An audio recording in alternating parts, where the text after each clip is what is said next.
Томас испытал сильный шок, когда пришел в себя. Место, где он находился, было незнакомым. На самом деле, последнее, что он помнил, это то, как он ехал на мотоцикле. Внезапно он услышал очень знакомый звук.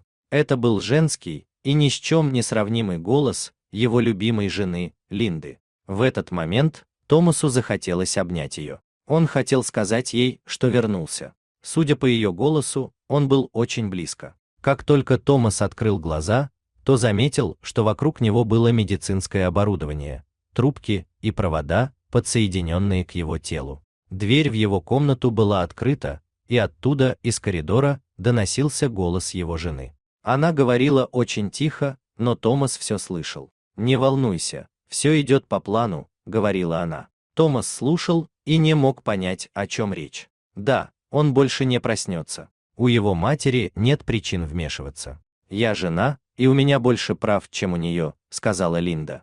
Томас не мог поверить своим ушам. Что она имела в виду? Это была ужасная ситуация для Томаса, который только что очнулся после интенсивной терапии. Он хотел встать, но не мог даже пошевелиться. Затем он услышал приближающиеся к нему шаги, и внезапно раздался мужской голос. Линда спросила: «Сколько еще ему предстоит страдать, доктор? Не думаете ли вы, что будет лучше отпустить его?» Доктор ответил: «Возможно, он справится. Его родители верят в него, наверное, так же сильно, как и вы». «Да, доктор, я верю, но мне больно видеть его таким», — ответила Линда. «Не волнуйтесь, идите домой, я позвоню вам, если что-то случится», — сказал врач. «Хорошо», — ответила женщина, которая, в свою очередь, попросила врача уйти, чтобы побыть наедине с мужем несколько минут. В этот момент Линда отошла в сторону и попыталась нажать на какие-то кнопки, которые поддерживали жизнь Томаса. «Как долго ты еще собираешься сопротивляться? Просто позволь себе быть похороненным, уйди в вечный покой», — бормотала она. Томас попытался что-то сказать, но в тот момент ему было очень трудно, и вместо слов он издал какой-то странный звук.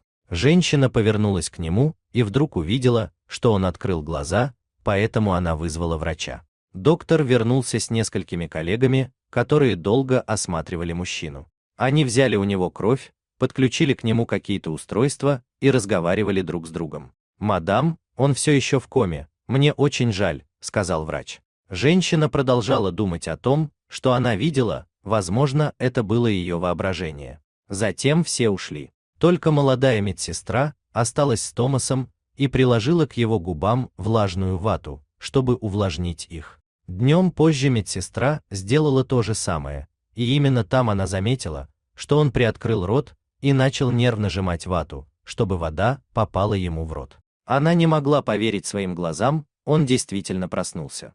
Она вызвала врача, чтобы тот осмотрел пациента, и только тогда персонал понял, что Томас вышел из кома. «Мы позвоним вашей жене.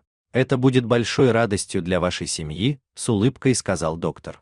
Мужчина, который плохо говорил, медленно и с усилием произнес: «Пожалуйста, не говорите ей ничего, я умоляю вас». Доктор на мгновение задумался и понял, что не может вступать в спор из-за состояния здоровья пациента. Через некоторое время, когда медсестра кормила Томаса, он начал объяснять, почему не хотел, чтобы его жена знала об этом. Он сказал: «Я всегда хорошо к ней относился. Я никогда не ограничивал свою жену в финансах. Я позволял ей жить так, как она хотела. И теперь, когда со мной произошел несчастный случай, она почувствовала себя свободной и стала искать кого-то другого. Более того, она хочет сохранить все, что стоило мне усилий. При одной мысли об этом мне становится стыдно. Мне хочется сказать ей, как она не права.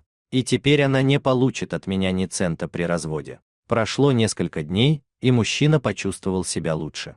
Однажды доктор зашел, сел рядом с ним, и они о многом поговорили. Тогда доктор спросил его: «А что ты теперь будешь делать?» Томас ответил: «Я не думал, что несчастный случай поможет мне лучше узнать людей. Теперь у меня тоже есть план». На следующий день Линде позвонили по телефону. Это был звонок из больницы. Кто-то сказал ей, что все кончено, и теперь она вдова. Она не могла в это поверить и отправилась в отделение интенсивной терапии, чтобы убедиться, что это правда. По прибытии она попыталась притвориться страдающей женой. Когда она вошла в его палату, медсестра, которая занималась уборкой, сказала ей, что Томаса здесь больше нет. Линда была в восторге. Она хотела улыбнуться, но сдержалась и сделала печальное лицо. Она повернулась и с огромной радостью выбежала из палаты. Томас стоял у крыльца больницы и смотрел на свою жену с широкой улыбкой на лице. Она что-то сказала по телефону и сразу же поймала такси. Решив, что пришло время действовать, Томас взял такси и поехал домой. Открыв входную дверь, он услышал голос незнакомца. Дверь в гостиную была приоткрыта, и там стоял молодой мужчина. «Давай разожжем камин, детка, и сделаем музыку громче. Мы должны это отпраздновать», — сказал незнакомец. «Наконец-то я свободна, и у меня есть деньги», — радостно прокричала Линда. Томас не мог поверить своим ушам. В тот момент его переполнял гнев. Он зашел внутрь и увидел свою жену в одном полотенце. Она была потрясена, как будто увидела привидение. Вероятно, именно эта мысль пришла ей в голову. «У вас есть 5 минут, чтобы забрать все свои вещи из моего дома и уйти, потому что скоро придет моя охрана и вышвырнет вас, если вы не поторопитесь», — сказал Томас. «Позволь мне объяснить, любимый. Я думала, ты умер». «Я не знала, как справиться с этой болью», — прошептала Линда. «Тебе просто нужны были мои деньги, и как только я впал в кому, ты стала искать замену». «Кто знает, а может и раньше», — сказал Томас, «так что уходи и не смей ни о чем просить после развода». Женщина, видя, что у нее больше нет шансов вернуть мужа, начала кричать и оскорблять его, но охранники схватили ее и любовника и вывели их из дома. Тогда Томас обратился к специалистам, чтобы за пару часов поменять все замки в доме. Он также попросил охранников не впускать никого, кроме его родителей, пока он продолжит лечение. Вернувшись в больницу, мужчина старался не зацикливаться на том факте, что всего один несчастный случай полностью изменил его жизнь, но привел к тому, что он встретил другую женщину. В течение пары недель, пока Томас находился в больнице, медсестра несколько раз навещала его и спрашивала о его самочувствии. Он говорил с ней обо всем, и именно это помогало ему избавиться от дурных мыслей. После выписки Томас завершил бракоразводный процесс. Линда, конечно, начала требовать часть дома и других вещей, приобретенных в браке, но недвижимость была заложена по крупному кредиту, который мужчина взял на развитие бизнеса. Поэтому, если она заберет половину имущества, она также должна будет выплатить половину долга, поэтому Линда подписала документ об отказе от своей части имущества. После развода она проклинала Томаса и произносила слова, которые никогда не произнес бы здравомыслящий человек, но мужчина не обращал на нее внимания. Томас понял, что скучает по медсестре и хочет ее увидеть.